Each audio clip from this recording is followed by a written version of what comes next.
सेहत में इन दिनों एक खामोश सी क्रांति हो रही है। आज स्रोत सामग्री के इस विश्लेषण में हम लिवर से जुड़ी एक ऐसी साइलेंट बीमारी की पड़ताल करने वाले हैं जिसने दुनिया भर में 1/3 वयस्कों को अपनी चपेट में ले लिया है। ये कोई रेगुलर मेडिकल अपडेट नहीं है, बल्कि हमारे शरीर के मेटाबॉलिज्म को समझने का एक बिल्कुल नया नजरिया है। तो चलिए बिना देर किए इस मेडिकल इन्वेस्टिगेशन की गहराई में चलते हैं। आज हम जिन अहम पहलुओं पर बात करेंगे वो हैं MASLD की नई परिभाषा, इसकी पैथोफिजियोलॉजी यानी ये शरीर में कैसे काम करता है, इसके लक्षण और शुरुआती स्क्रीनिंग, जोखिम और जटिलताएं, इसका सटीक निदान और आखिर में इससे बचाव और जीवन शैली से जुड़े इलाज। तो चलिए सबसे पहले बात करते हैं पहले हिस्से की, MASLD की परिभाषा। जरा इस आंकड़े पर गौर कीजिए। दुनिया भर में हर 3 में से 1 वयस्क इस स्थिति से प्रभावित है, मतलब 1/3 आबादी। जब हम किसी महामारी के बारे में सोचते हैं तो अक्सर संक्रामक बीमारियों का ही ख्याल आता है ना? लेकिन ये पूरी तरह से एक मेटाबॉलिक संकट है जो बिना किसी शोर शराबे के बेहद खामोशी से फैल रहा है। ये आंकड़ा साफ बताता है कि लिवर का स्वास्थ्य अब सिर्फ किसी एक इंसान की निजी समस्या नहीं है, बल्कि ये एक बहुत बड़ी ग्लोबल हेल्थ चुनौती बन चुका है, जिस पर अभी ध्यान देना बहुत बहुत जरूरी है। अब मेडिकल कम्युनिटी ने इस बीमारी को देखने का नजरिया पूरी तरह से बदल दिया है। और हाँ, ये सिर्फ नाम बदलने तक सीमित नहीं है। पहले इसे NAFLD कहा जाता था। उस पुराने नाम में जो फैटी और अल्कोहलिक जैसे शब्द थे, उनसे अक्सर गलत धारणाएं और एक तरह की शर्मिंदगी जुड़ जाती थी। ऐसा लगता था जैसे बीमारी के लिए सीधे तौर पर उस इंसान की आदतों को ही दोष दिया जा रहा हो। लेकिन ये जो नया शब्द है ना, MASLD, ये इन सारी नकारात्मक बातों को जड़ से खत्म कर देता है। ये नाम पूरी तरह से शरीर के असली मेटाबॉलिक स्वास्थ्य पर फोकस करता है, एकदम सटीक और साइंटिफिक। तो आखिर MASLD का मतलब क्या है? आधिकारिक तौर पर इसका मतलब है लिवर में फैट का जमा होना, वो भी तब जब कम से कम एक कार्डियोमेटाबॉलिक रिस्क फैक्टर मौजूद हो और हानिकारक मात्रा में शराब पीने की कोई हिस्ट्री न हो। इस जानकारी की सबसे दिलचस्प बात यह है कि ये लिवर को शरीर का कोई अलग थलग हिस्सा नहीं मानती। पहले डॉक्टर लिवर को अलग और दिल को अलग रखकर देखते थे, लेकिन ये नई परिभाषा लिवर की सेहत को पूरे शरीर के मेटाबॉलिज्म और हार्ट हेल्थ से सीधे जोड़ देती है। आसान शब्दों में कहें तो लिवर की खराबी असल में पूरे सिस्टम के गड़बड़ाने का एक सीधा संकेत है।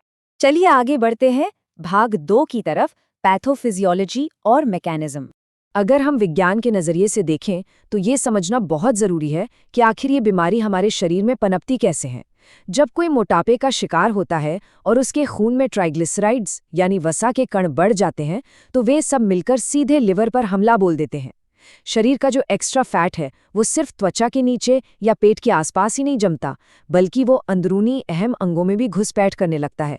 ये जमा हुआ फैट लिवर के काम को धीमा कर देता है और पूरे कार्डियोमेटाबॉलिक सिस्टम को एक साथ डिस्टर्ब करने लगता है। मतलब ये एक ऐसा खतरनाक लूप है जहां खराब मेटाबॉलिज्म लिवर को नुकसान पहुंचाता है और बीमार लिवर मेटाबॉलिज्म को और भी ज्यादा बिगाड़ देता है। इस पूरे खतरनाक प्रक्रिया को हम 3 आसान स्टेप्स में समझ सकते हैं। पहले स्टेप में जो एक्स्ट्रा ट्राइग्लिसराइड्स यानी फैट है वो लिवर की कोशिकाओं में जमा होने लगता है। दूसरे स्टेप में होती है हेपाटोसेल्युलर बलूनिंग। अब इसे ऐसे समझिए जैसे एक गुब्बारा है जिसमें हवा की जगह फैट भरा जा रहा हो। वो गुब्बारा तब तक फूलता रहता है जब तक कि वो फटने की कगार पर ना आ जाए। बिल्कुल यही लिवर की कोशिकाओं के साथ होता है। और फिर आता है तीसरा स्टेप। इसी हद से ज्यादा फैट की वजह से वहां गंभीर सूजन आ जाती है, जो इस स्थिति को MASCH नाम की एक कहीं अधिक खतरनाक और अग्रेसिव बीमारी में बदल देती है। अब आते हैं इस पड़ताल के अगले अहम हिस्से पर, भाग 3, लक्षण और शुरुआती स्क्रीनिंग। यहाँ एक बहुत ही जायज़ और गंभीर सवाल उठता है, आखिर ये इतनी बड़ी महामारी अक्सर किसी की नज़र में क्यों नहीं आती? ये इतनी साइलेंट कैसे रह जाती है? इसका सबसे बड़ा कारण हमारी शारीरिक बनावट है। दरअसल लिवर एक ऐसा अंग है जिसमें दर्द महसूस करने वाले वो रिसेप्टर्स नहीं होते जो शरीर के भारी हिस्सों में होते हैं। इसलिए ये बिना कोई अलार्म बजाए खामोशी से नुकसान सहता रहता है। पहले क्या होता था कि डायबिटीज जैसी मेटाबॉलिक समस्याओं को ट्रैक करते वक्त आंखों या किडनी की जांच पर तो बहुत ध्यान दिया जाता था, लेकिन लिवर अक्सर पीछे छूट जाता था। और सच कहूं तो यही वजह है कि आज ये एक बेहद खतरनाक और साइलेंट दुश्मन बन चुका है। इस खामोश खतरे से निपटने के लिए हमें एक बहुत ही स्पष्ट और अग्रेसिव स्क्रीनिंग रणनीति की ज़रूरत है, खास तौर पर 3 तरह के लोगों के लिए। पहला, जिन्हें टाइप 2 डायबिटीज़ है, दूसरा वे लोग जिन्हें मोटापा है और साथ में कम से कम एक मेटाबॉलिक रिस्क फैक्टर भी है, और तीसरा वे मरीज जिनकी लिवर फंक्शन टेस्ट की रिपोर्ट पहले से ही असामान्य आ रही है। आज के समय में पूरी मेडिकल कम्युनिटी में इस बात पर मजबूत सहमति है कि इन हाई रिस्क वाले लोगों की समय रहते पहचान करना बहुत ज़रूरी है। और पता है ये इतना अहम क्यों है? क्योंकि अगर इस बीमारी को शुरुआती स्टेज में ही पकड़ लिया जाए तो इसे पूरी तरह से रिवर्स किया जा सकता है। आइए अब बात करते हैं भाग 4 की, जोखिम के कारक और जटिलताएं।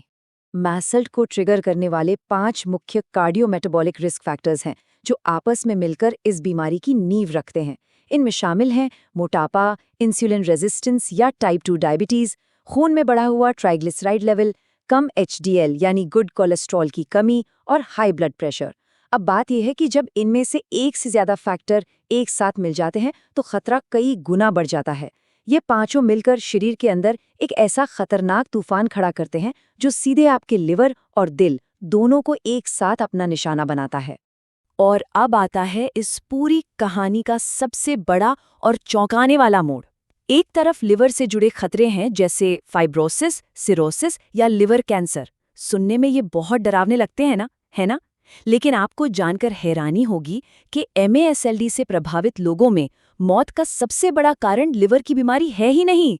जी हाँ, आपने बिल्कुल सही सुना। इनमें मृत्यु का सबसे बड़ा कारण है कार्डियोवैस्कुलर डिजीज यानी दिल की बीमारियां। असल में लिवर में फैट का जमा होना दिल के दौरे का एक बहुत बड़ा वार्निंग साइन है। लिवर की बीमारी तो महज एक लक्षण है, जबकि असली और जानलेवा हमला आखिरकार दिल पर ही होता है।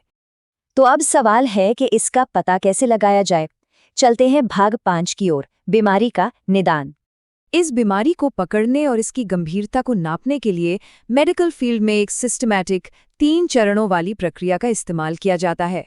शुरुआत होती है सिर्फ क्लिनिकल असेसमेंट और रिस्क फैक्टर्स की पहचान से। इसके बाद FIB4 जैसे नॉन इन्वेजिव ब्लड टेस्ट किए जाते हैं। अब ये FIB4 क्या है? ये असल में एक ऐसा स्कोर है जो आपके खून की सामान्य जांच के नतीजों का इस्तेमाल करके ये बताता है कि लिवर में स्कारिंग या फाइब्रोसिस का खतरा कितना है। और आखिर में ट्रांजिएंट इलास्टोग्राफी जैसी इमेजिंग तकनीक काम आती है जो एक खास तरह के एडवांस्ड अल्ट्रासाउंड की तरह है। ये तकनीक बिना किसी चीर-फाड़ या सुई के लिवर की कड़कपन या स्टिफनेस का एकदम सटीक पता लगा लेती है, वो भी बिना किसी तकलीफ के। चलिए अब आखिरी और सबसे अहम हिस्से पर आते हैं, भाग 6, बचाव और जीवन शैली से जुड़े इलाज। इस बीमारी के इलाज का नजरिया पूरी तरह से होलिस्टिक यानी समग्र है, और सच कहूं तो ये काफ़ी उम्मीद भी जगाता है। इसमें अलग अलग विशेषज्ञों की एक टीम शामिल होती है जिसमें वजन कम करने पर पूरा जोर दिया जाता है, खान पान में पॉजिटिव बदलाव किए जाते हैं, रोज़ाना एक्सरसाइज शामिल की जाती है और शराब से दूरी बनाना सिखाया जाता है। इस पूरे इन्वेस्टिगेशन की सबसे महत्वपूर्ण बात जो उभर कर आती है वो ये है कि इस बीमारी का इलाज कोई जादुई गोली या फार्माकोलॉजिकल दवा नहीं है। इसका असली इलाज आपकी जीवन शैली में किए गए वो ठोस बदलाव हैं जो शरीर और खून के फैट को प्राकृतिक रूप से कम करते हैं। सही डाइट और फिजिकल एक्टिविटी ही इस बीमारी का सबसे बड़ा और सच्चा एंटीडोट है। इस पूरे डीप डाइव विश्लेषण के आखिर में हमारे सामने एक बहुत ही बड़ा सवाल आकर खड़ा हो जाता है। क्या अब आने वाले समय में मेटाबॉलिक स्वास्थ्य को जांचने के लिए लिवर की ब्रॉड स्क्रीनिंग एक नया स्टैंडर्ड ऑफ केयर बन जाएगी?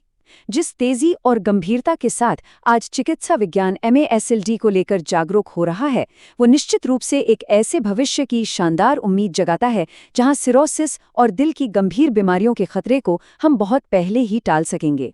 क्योंकि आखिरकार सही जानकारी और जागरूकता ही बचाव है, और यही आज के हमारे इस एक्सप्लेनर का सबसे बड़ा निष्कर्ष भी है।